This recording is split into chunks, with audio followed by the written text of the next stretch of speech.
ഒരു പ്രീമിയം ഇൻസ്റ്റിറ്റ്യൂട്ടിൽ നിന്നും +1 +2 കൊമേഴ്സിൽ കോംപ്രിഹെൻസീവ് ആയ ഓൺലൈൻ ട്യൂഷനാണോ നിങ്ങൾ അന്വേഷിക്കുന്നത്?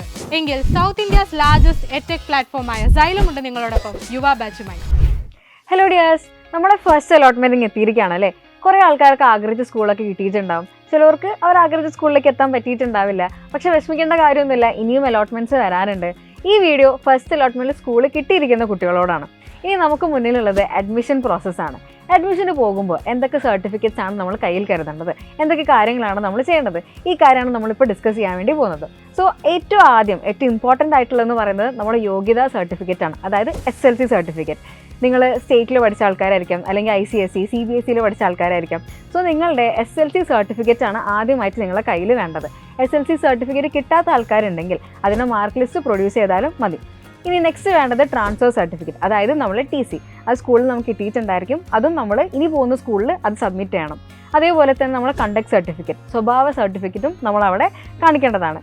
ഇനി കാറ്റഗറി വൈസ് ആണ് നിങ്ങൾക്ക് അവിടെ അഡ്മിഷൻ കിട്ടിയിരിക്കുന്നതെങ്കിൽ നിങ്ങളുടെ കാസ്റ്റ് സർട്ടിഫിക്കറ്റും ഇൻകം സർട്ടിഫിക്കറ്റും നിർബന്ധമായും കയ്യിൽ കരുതേണ്ടതാണ്.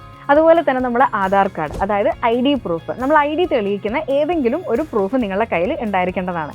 ഇനി ബോണസ് പോയിന്റ്സിനായിട്ട് നിങ്ങൾ അപ്ലൈ ചെയ്തിട്ടുണ്ടെങ്കിൽ അത് തെളിയിക്കുന്ന സർട്ടിഫിക്കറ്റ്സ് നിങ്ങൾ ഹാജരാക്കേണ്ടതാണ്.